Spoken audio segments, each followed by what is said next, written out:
So .NET Aspire, yeah, is free and open source. Always free open source platform. Or is it? Now on my last live stream, I went on Reddit.net for some low effort content. And I found this post. Is the core of Aspire not open source? I was trying out .NET Aspire to all the buzz and peddling by Microsoft, dug into the source code. Fetches a binary called dcp.exe. Well, I have to investigate this, okay? So I've created a new Aspire app on Windows, and we can do .NET run, like so. This is the new 13.1, okay, 01 even. Let's go, 13.1. I've got the dashboard up, and here's the dashboard. So far, so good, okay?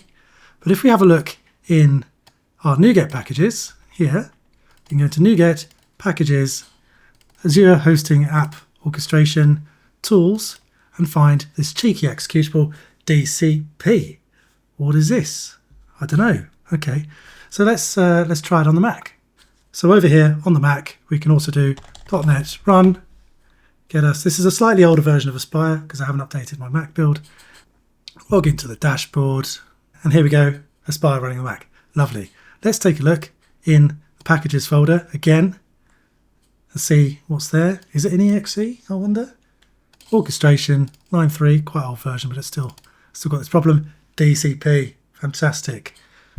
What is this? What is DCP? Okay, I can't open the license EULA on Windows 11 because they don't ship WordPad anymore. Yeah, why? All right, so we're gonna have to open the license on the RTF on Mac, and here we see Microsoft Developer Control Plane, the license terms agreement between you and Microsoft Corporation. So this is a proprietary blob bang in the middle of .NET Aspire. This is not open source, is it, guys? Is it? It's not. So .NET Aspire is a wrapper for whatever the heck. This is from Microsoft, okay? Data collection, processing of personal data, export restrictions. This is shocking. You're not allowed to reverse engineer, decompile, or disassemble a software. Oh, okay. Let me just try that then. All right, since I didn't agree to this license when I downloaded Aspire, it didn't pop up, did it? So on our Windows machine, we're going to pop up a bit of ILSpy. Yeah, what do you think? See what's in this binary, classic ILSpy. Violate this EULA that I never agreed to. Okay. File, open, DCP. Oh no, it's not a .NET binary. What? So they didn't even write this thing in .NET because, well, they don't use .NET really, do they? So what is this thing? Now, it is mentioned on the Aspire docs here under Developer Control Plane. DCP is at the core of Azure App Host Orchestration functionality. It's responsible for orchestrating all resources. DCP is written in Go because, of course, it is written in Go.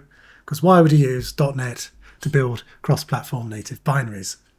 You tell me, okay? Which is also Go-based. This choice enables deep native integration with Kubernetes APIs. Wowie. Wowie zowie. Now, it doesn't mention anywhere in this documentation that this particular portion of Aspire is not open source. It's just a binary blob. Okay?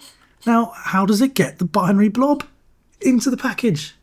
Well, the best explanation I could find is under one of the project build files. It's called project build items, and it says package download included Microsoft Developer Control Plane. Okay, different versions of it. But where the heck can you get these? So they're not on NuGet, okay, because they're private packages. Now, some clever person has noticed that it might be on this URL, an internal Microsoft repo on GitHub that obviously us plebs are not allowed to access. All right, so it's taking some binary off some internal NuGet feed and packaging it with your app, giving you no chance to agree to the license. This license will bind your company, apparently. Now, of course, I'm slow, so I'm not the only one noticing this. This gentleman, Swimsburger, yeah, raised this on GitHub. Aspire uses Developer Control Plane. That's where I got this URL from. Are there any plans to open source that tool? Current URL states you may use any number of copies on this to test your applications. Here we go. It seems they're planning to make it a commercial product. Can you imagine? Can you imagine using Aspire for your orchestration and then Microsoft make it a commercial product? Bit of a rug pull there. Oof, spicy. Collects data. What are you referring to here? Data collection. SP Boyer, now I trust you. I trust you, Mr. Boyer. You're cool. I like you. I'm a fan. Does not currently collect any data or telemetry, data or usage. Currently is doing a lot of heavy lifting there. Yeah, currently. It's doing a lot of heavy lifting. And we'd have no way of knowing when they decide to flip the switch and start collecting data. When the tool starts to do telemetry, you'd have no idea. And this would be running on all of your developer machines. Yeah, not a clue. We've got a discussion. They're actually allowed to. Here we go. Officially, Aspire is described as community-driven, free and open source. Yeah, it's not part of Aspire. This has gone well under the hood here. So this gentleman, Anthony Simon, yeah, how handsome, super handsome. He's done a big deep dive into this, but he's very reserved. He's been very reserved. I think this is shocking. Okay, this is absolutely shocking. He's gone into it. So read. I'll link to the blog post at the bottom. But he ends with this on this note. Okay. For me, the big surprise was discovering the existence of Microsoft Developer Control Plane. This program, probably coded in Go, it's in Go, seems much more complex than the C# code of .NET Aspire. I think it's the actual valuable bit of .NET Aspire. I hope it will become open source one day. You and me both, Anthony Simon. I wish I was this good looking.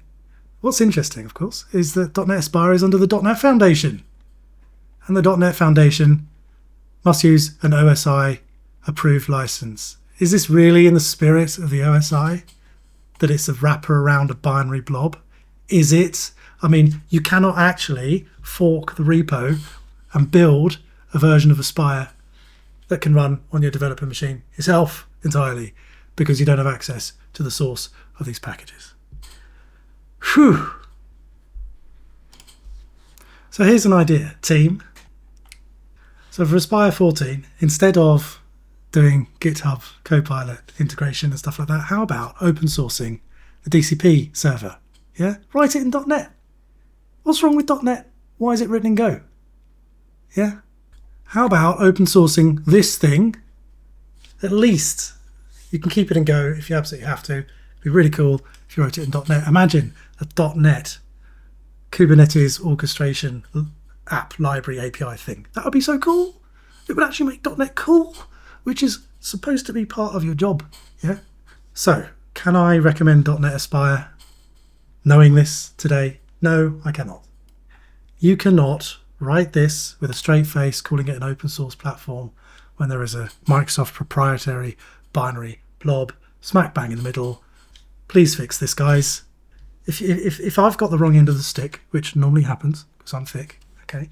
If one of the team wants to comment underneath the video, just like David Keane got his right of reply the other week, I'll pin your comment to the top. Please clarify this because the guys on Reddit are noticing, and if the guys on Reddit are noticing, it's not good.